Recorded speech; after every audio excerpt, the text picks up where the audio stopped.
Hello, family, and welcome back to the Explore the Extraordinary podcast. My name is Betty Guadagno, and today I am joined by Jannecke.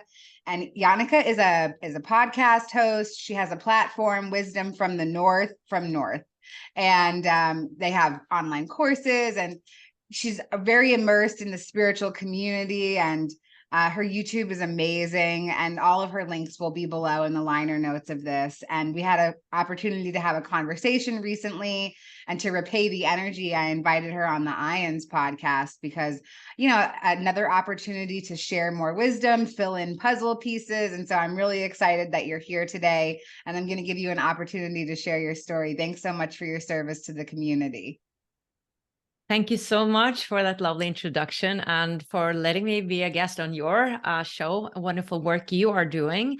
Yes, my name is Jannecke. I'm Norwegian, and I used to be a musical theater artist in Norway. Before we had YouTube, before we had social media and all that, I was doing the part of Little Cosette in Les Miserables. And after that, I just got role after role after role. I played Annie, I played Dorothy in The Wizard of Oz, Rizzo in Greece. And I was sort of this child star in Norway. And I thought that was going to be my life. I had built all my life since I was 7 years old on that dream to become something big, to become a Broadway star or a West End star. And then what happened was that when I was 21 years old, I lost my voice. I got nodules on my voice, and I started to become hoarser and hoarser. And I went to the speech therapist and the speech doctor, and they said, you have nodules on your voice and you cannot sing for a long, long time. You cannot even speak. And this turned my life around, because imagine that from you are 7 years old, you have just one single goal, and that is to be a musical theater artist. And I thought also, I was a Christian then, that was God's gift to me, and that I was born with a singing gift. And when that happened, it was like everything I believed in and identified with was just crushed in that hour when I got that message. So everything just fell apart around me. Like my boyfriend left me, I lost my job, I didn't have enough money. I developed anxiety to just use my voice, just to speak in general, because I was just so afraid of losing it. And it's pretty hard to walk around in society not speaking, right? And then I also fell into a depression. And it's a strange place to be in, because it's like life just loses all its color. It's just gray. Everything is gray. My apartment was a mess, because who cared if I cleaned up? Nobody cared, because my life didn't have any value. That's how I looked at myself, that I had been punished by God because I had a voice, and then he took it away from me. And nobody in the business, wanted me anymore because I couldn't sing. My boyfriend had left me, so I felt like I was nothing. And it was really the dark ages for me. But in that, there was an awakening. I just didn't know it at that time. And it was a very slow awakening, because I didn't have YouTube like we have now, where we can Google and find answers and see other people who've had mystical experiences and that there's some deeper meaning with life. I didn't have that. And the Christian belief sort of didn't help me in that situation. But what happened was that I started actually to go out in nature. And I believe nature can be very healing, because I didn't have anything to do. I was on a sick leave and couldn't talk. So just sitting on a bench every day. And I think by doing that, it was like nature helped me, because I realized that in nature, I wasn't applauded or I wasn't judged. Like all the applause and the attention I got when I was a young kid, that was thrilling, but that was just on the outside. And I felt when I was in nature, I could just be. And I started actually to follow a little feeling of joy when I started thinking about the deeper meaning of life, the large questions. So I started to study to become, or not to become something, but I started to study metaphysics. And I started to watch Oprah Winfrey. And I remember she was saying, into the screen, like you have an inner power inside of you. And it started to dawn on me that maybe there is something inside of me. Maybe there is something more. Maybe I'm made of something more. And maybe I have a deeper purpose. And it took me a long time before that became my truth. Because here, that was just the beginning. And here I started to realize that, oh, I need to love myself. There is something or a concept called self-love. And I don't have that. Because all my life, I had gotten attention about everything I was good at on the outside. And I tried to prove my worth all the time with my singing voice, how cute I was. And looking back, like being a child star, it's not really a healthy way to be brought up, because you sort of don't get a healthy, normal upbringing. So I started to figure this out, and I started really becoming interested in the big questions. And slowly but surely, I managed to get out of the depression by pursuing more of what I loved, like diving deep into these deeper questions. And all of a sudden, I got a new role in this soap opera in Norway, because at that time I had sort of raised my frequency and started loving myself more after all these years. And I got that role, and I was walking down a red carpet, and I remember asking myself, am I more valuable now while I'm walking down this red carpet than if I pull that carpet away? Does that mean I'm not valuable? And it became so silly to me that we hold on to these status things, and we hold on to all these things that are going to prove our worth.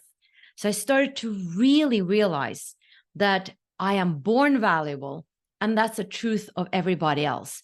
So that was change of perspectives that have really changed my life. I started from seeing everything like this. I shifted it to see it like that. But it wasn't only that. It was also spiritual experiences that I started having that really gave me the proof that there is something more. Because this Christian God, of we're born sinful and all that, didn't really resonate. And when I started to study metaphysics, I started to find truths that really resonated. But still I was thinking that, well, this is just a belief, What if that's not true? Because I believed really in Christianity, and I don't know if that resonates. And what if this also turns out not to be true? So what I started to do is that I took a course called Astral Travel, I think, and Lucid Dreaming. And in that course, this was way back when, in 2006, they taught us how to project out of our bodies and to wake up in a dream at night. And I thought, if I can do that, then I have proof that I exist outside my body. And to me, that was a proof that there is something more than this physical, tangible world and life. So I started to do that. And I was like, I don't know if this is possible, but I'm going to do the techniques and I'm going to go full in. And I did. And I remember it was like 5 weeks into the course, I was laying in my bed and I was focusing on a mantra again and again and again. And this was really hard work because you had to do this 3 times a day and an hour each time. And at that time, I had lost my voice again, so I had time to be alone. So I was lying there and I was focusing on this mantra and focusing my mind solely on this mantra. And all of a sudden, my whole body starts to vibrate. It vibrates like crazy, like a feeling that I've never experienced before. It was like one part of me was very heavy and a part of me was very light. And the good thing was that I had learned in the course that this might happen. And this is called the vibrational state. So this was very good because then I didn't become super scared. Because obviously when you're experiencing something you've never experienced before, nobody has talked about it. You're like, what the frick is happening to me, you know? But I knew this could happen. And then I was taught that, okay, this means that you're separating from your body. So I was in this vibrational state and I was like, oh my goodness, it is happening.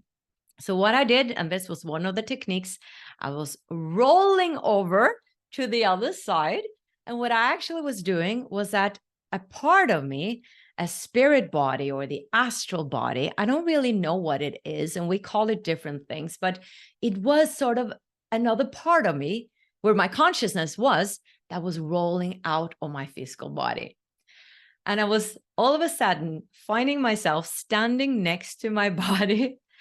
And you can just imagine, I'm thinking, oh my freaking goodness, this is real. But at the same time, I had to be really calm, because I had learned in the course that if you get excited or afraid or have an enhanced feeling, you will snap back into your body. So I just tried to focus and concentrate and be really cool about it. And then I started to walk through my wall and into the living room, because I knew that I could walk through walls, because now I was in another body. And the reason I also knew this was that before this was my first astral projection, which means that you're consciously moving out of your body. I had had many lucid dreams. And lucid dreaming is a bit different, because that is to wake up in a dream, but you're still out of your body. So I had trained myself to be able to wake up in a dream and to move around in the dream landscape, being conscious. Like a lucid dream is like, we can be dreaming right now, and then you see a pink elephant, and nobody questions that there's a pink elephant, because it's a dream, right? We just accept everything we see. But when you're conscious in a dream, you're like, oh, there's a pink elephant here. I must be dreaming. And then you become conscious, like you're conscious right now. And then you can move through walls, you can fly around, you can do almost anything. And you can almost get answers to anything. And the reasons I say almost is because we never know, there's always more. However, so I was out of my body and I started to fly out the window, and I started to move down the street, looked at people, and I knew that they were sort of in another reality, right? And I was just shocked that this was possible. And then I was thinking that, okay, maybe God is in the sky, because I still had that Christian beliefs, I think, in my subconscious. And somehow, like my child mind was like, maybe God is in the sky. So I was thinking, let me go up in the sky to find God. So I flew up in the sky and I didn't find God. But what I found was this cluster of telephones, like white old telephones, and they were ringing. So they were hanging there in the middle of the air, and they were ringing.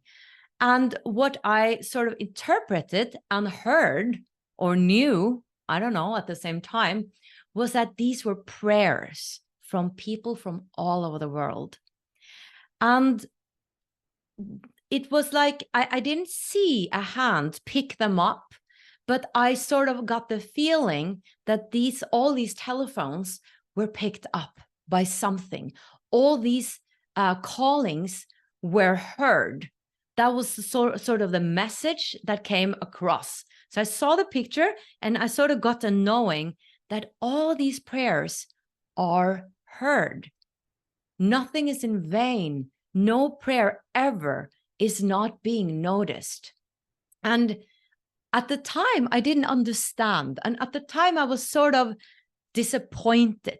I didn't understand this symbol. I was disappointed that I didn't meet God, but excited that I was out of my body. But sort of quickly after that, I woke up in my body again. But when I reflected upon the experience later on, I don't remember how long it was because this was ages ago, but I realized that this was actually an answer to one of my prayers. Because during crisis around the world, I have been often thinking that, these children in Africa or these people in that war or whatever horror is going on, they need God right now. So God can't be with me because God can't be all places. And my prayers are not as important as those who are living these horrible lives. And the answer I feel that I got is that every call, every prayer is picked up. And that has been really healing to me, because that God or the universe had noticed that prayer or that thought in me and answered it in such a symbolic and sort of funny way and peculiar way, was really a testament to that we're all also seen by God. So after that, I had several out-of-body experiences and lucid dreams. And I've had also some mystical experiences where I have been meditating on my heart and shooting out of my body, experiencing unconditional love for myself, unconditional love for every single being. I can go more in detail if you want of that experience. But the result of this has been that I know now, like I know that I am more than this body. I know I will continue living. At the same time, I know that there is so much more that I don't know. And to me, it's not so important to get the proof anymore. I love interviewing people. I love making course about this because I would love to raise the awareness that we won't die, that there is life after death and there's magic after death. And this is just a tiny, tiny bit of our whole existence. So I think that was to share in a nutshell. That was so beautiful. Wow. Thank you so much for sharing. And some things came up for me while you were sharing about this. Number one, what was the mantra that you were chanting or speaking when you had the out-of-body experience? Yeah, the first thing is that I'm not sure if I'm allowed to share it. Oh, okay. I do remember one of the mantras, but I'm not sure if that was that mantra that I did, but it had something to do with the pyramids and Egyptian mantras, I remember. But it might have been a mantra for a slight different experience. So I don't want to share it right now because this is really holy things. And it's not something you should play with. And I'm not an astral project teacher. So I would advise go to a person like Jade Shaw that I've interviewed if you want to learn real astral projection, and Charlie Morley if you want to learn real lucid dreaming. Those are splendid teachers. Awesome. Thank you for those resources. Yeah. I think that the whole aspect of this outer body experience is so profound. And I'm curious a little bit if maybe you'll go into, let me see what else I wrote down. I can never read my own handwriting. So can you go into a little bit about like more of like what it felt like? Because when you're describing it to me, I'm imagining, and this is just because this is my own perception, but I'm imagining like going through the architecture of a video game. Like, oh, okay, yeah, I can go down to this part of the video game and I can travel over to this part that I've never seen before. And, you know, the idea that you went straight up and you could still kind of perceive symbols and get answers. And I'm wondering if maybe you could share a little bit about the feeling. Oh, yeah. So I've had several experiences and sometimes they go a bit into each other. I don't remember what came first and what came after, but I really remember that first experience because it was so huge. But yeah, the feeling is that I can go anywhere. There's, oh my God, first, a lot of oh my gods, you know, is this possible? But yeah, I can identify with this, feeling it like a game, that everything is possible and that all these different creatures are showing up that I've never seen before, like beings that I've never seen before, but also seeing humans. And I don't really know how this works, but it seemed like I was tapping into several worlds at the same time. So people walking down the street, sort of being sleeping, seemed like they maybe were in this world and that I saw them at the same time, but that I also saw and was in this other dimension. And I don't know, it's interesting how I just accepted it. Once I moved into that world, it was like, all right, so this is possible. When I came over the shock that it was possible. And then it was like, oh my goodness, let's explore this. But what did surprise me was that it felt so much more real. Like it felt so more, even more tangible. Like when I was touching things, I felt that this is more solid than I've felt in the real life. And how is that possible? Like the smells were stronger, the colors were sharper, everything just seemed more alive and more beautiful. And at the same time, I also have had some dark experiences, so that seemed very frightening. So it was just like everything was intensified in a way. So I would feel a lot of emotions, and I knew I had to control that, because if I got too emotional, I would snap back in my body. Or if I was in a lucid dream, I would start dreaming again. So it was really like this exercise also in being totally calm, like sort of a monk, just, okay, now this happened. Okay, he just tried to shoot me. Okay, fine, I'll just move over here. Oh, that's strange. There's a clown. Let's move over here, you know? So it's a really strange thing. And it is sort of like a video game that you have to learn and practice. And I was a newbie. I've always been a newbie in this. I've never gone back to do this so much because I've lost a lot of sleep because I've been exercising this. And two, it's hard work. Like it takes away my focus in this life, I felt. And to me, I felt I had gotten the answers I needed, and I didn't need to sort of explore these astral realms. The other thing I will mention, and I'm completely honest about that, to me, I interpret it like, okay, I'm not evolved enough to be able to go straight up in the highest dimensions. It seemed like I'm sort of in the middle dimensions here. Sometimes there are beautiful experiences, but a lot of the times there are darker experiences. And I thought that was a bit tiresome, meeting these clowns, meeting weird creatures. So I felt maybe I'm not supposed to do this. And maybe this is not, my purpose in life, because I got my answer. That's enough for me. And now I love to interview and hear other people's experiences that are completely different than mine.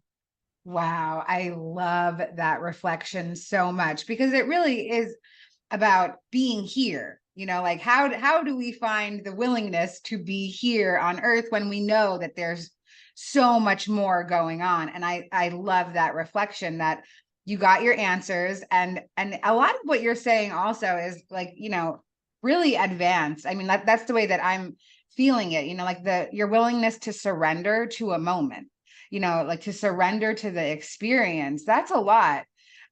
Because, like everything in your human mind is telling you like, oh my God, this is too weird. We like snap back, but you still just like that spiritual surrender, and you allowed yourself to go into this space. And so and also the observe, just being the observer, like, okay, that's happening. Let me move here and this and that is all, like such spiritually advanced stuff. And I'm wondering, like your spiritual growth, what are some of like the key points that you say that you've taken from the information that you've received here, and then further on the journey, now that you've created conscious space and that you're providing workshops and knowledge for other people? What are some of your like key, like, these are my spiritual gifts, these are my spiritual knowledge? Yeah, I've actually simplified things a lot, because my goal was to become enlightened like 15 years ago. That is not my goal anymore. And I think the path to that can be to exercise or train your ability to focus, to concentrate, and to observe. And I was sort of good at that time. Like I was really observing my everyday life in this reality. And I was observing my emotions. I was noticing my ego. I was really like constantly training, doing mindfulness. And that's a beautiful spiritual practice. And I think you can open your consciousness a lot with that. But then my sort of spiritual practice changed because my work changed, and I started to have a lot to do with interviews and creating courses, and I was not on the sick leave anymore, and sort of life took me. And I think I made a decision that is okay. it's not that important that I become this guru or that I have all these connections here and there. Like, I think I have the possibility to do that and channel and all that, but it's just feels like that's not my focus, because then I have to tune into that, and then maybe I won't have enough focus on what I'm actually creating. So to me today, it's more practical spirituality. It is to notice when I get triggered. What is it in me that gets triggered when you say this or that? And then look at my shadows, do inner child work. I do intention setting every day, and for work, for an interview, for this course, I practice self-love a lot. That's a big thing, to actually accept that I'm not meditating 3 hours a day anymore, to accept my limitations. Self-love is huge to me. And also to follow my purpose and to teach others how to follow their purpose, I think is so important. I do still work on observation, but more in the sense of observing life signals to me. Like, what is life showing me? What is showing up? What opportunities is coming? So to be aware of the opportunities, beware of where does life want me to go? Like living more in the surrendering, more than controlling. Magical things have started to happen in my life when I let go of control a lot.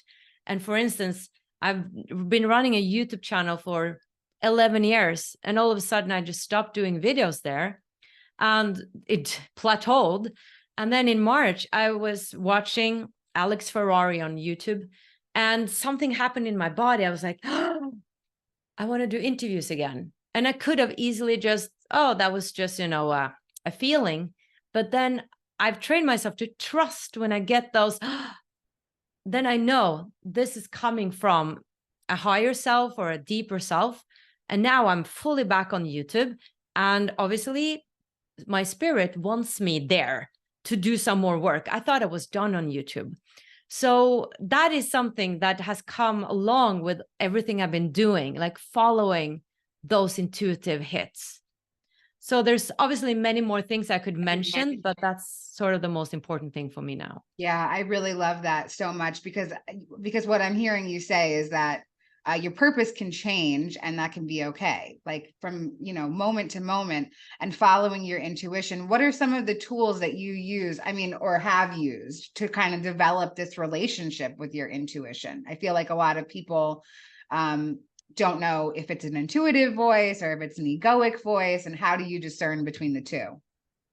Yeah, it's a great question, because I've asked that guest I have on the show also. And what I've come to, and what they say, most of them or all of them basically, is that you feel if it's a loving voice, if it's a supporting voice. And sometimes, when I ask a question and I get immediately a negative answer, I know it's the saboteur in me that is the old part that does not want to believe in this, and that is talking me down and saying, of course, this won't work, haha. That is still there. It's interesting that ego voice is still there. And I don't think we can stop our thoughts, but I think we can observe them, but not identify with them. So then I realized, okay, that's my ego again. What is the deeper truth? What is the deeper truth? And what intuition for me is the strongest in my body, actually. I feel it in my body. Like this other person was explaining something that happened the other day, and it was like, is this right? Is this wrong? Should I do this? And I got this immediate feeling in my upper chest, and it hurts so much. Like I get it so strongly that this was wrong. No, stand your ground. This is not okay that you're treated like this. They cannot demand this of you. They're overstepping your boundaries. Like I felt it so much in my body. I also felt when I've been in a relationship that has been wrong, when you come into a room and you don't feel okay with the people there, like you don't feel that they're speaking the truth. I feel it in my body. And while if I'm relaxed in my body, I feel good. Like I feel this openness. So intuition is talking a lot through my body. And that has been a new thing for me, because I thought, it's in my head, like a voice or a knowing. But now I'm just tuning into my body more, because I feel it's a quicker way And it's sort of a way that I can trust more. I can trust it because my body knows if I'm lying to myself, my body also knows if other people are lying or if they're not good for me. It's the first one to respond or react. So I think that's the tip I want to give, because often we say, you know, we can hear things, we can see things, but maybe we haven't developed those skills. And I think we can all relate to our bodies. So start to pay attention to those subtleties in your bodies. Where are you contracting in the moment when you're having a conversation with a person, when you are standing between a choice? What does your body say? You know, when I lean onto this or that, what does my body do? That's a great indicator. You can start there, I think. Wow, that's wonderful. Yeah, thank you so much for your time today and everything that you've shared. And really, like, my big takeaway from this is that there's so many different phases of our lives that can bring us into a place for spiritual surrender. You know, like, you didn't have to die to start to come onto the path and find information. I mean, a version of you did. A situation happened in your life, and you know, it can be just that simple. You know, like, I hear a lot of people, they're like, well, do I have to die to have like a spiritual experience, to be a spiritual person? Like, no, absolutely not. You definitely, most people have to let go of a version of themselves, like a version of themselves that's meant to die and be reborn into something else. And I'm so grateful for your willingness to step onto the path, to provide information for other people, to be a teacher, and everything, that all the conscious space that you're creating. Thank you so much for your service to the collective, and thank you for your service to our community here at IANDS today. And I just want to ask you if there's anything else that you'd like to share to feel more complete about our time together. Well, I'm all about following your purpose. And if you don't know your purpose, it's okay. It will unfold. Just set the intention to the universe, or pray, or whatever you feel comfortable with. Please guide me along the way. I know I'm here for a deeper reason. Show me, and believe, and really believe that you have a deeper purpose, because often we feel like our life are not valuable. But I'm thinking, my perspective is that if you had not been here, the whole world would have looked totally different. So your part is crucial for the whole. It's crucial. We are beyond valuable. So just know that, and know that you have a deeper purpose. And if you are quite sure about it, it will unfold. Just trust the path, take one step at a time. And it's such a cliche, but it is for a reason. Follow your heart, because the heart knows the path, the ego does not, because the ego is just seeing backwards and what has not worked from before, and the ego tries to protect you. And the heart is all about joy. So a simple way to follow your purpose: follow your joy. What opens your body up? When are you expanding your body and your whole system? Then you're on the right path. If you're contracting, you're not on the like, it can be roundabouts, and we also learn from that. But if you want the short route to your purpose, follow your joy. That is so beautiful. Thank you again for coming on and sharing and being so vulnerable and authentic. And thank you. All right. We'll see you next time. Bye.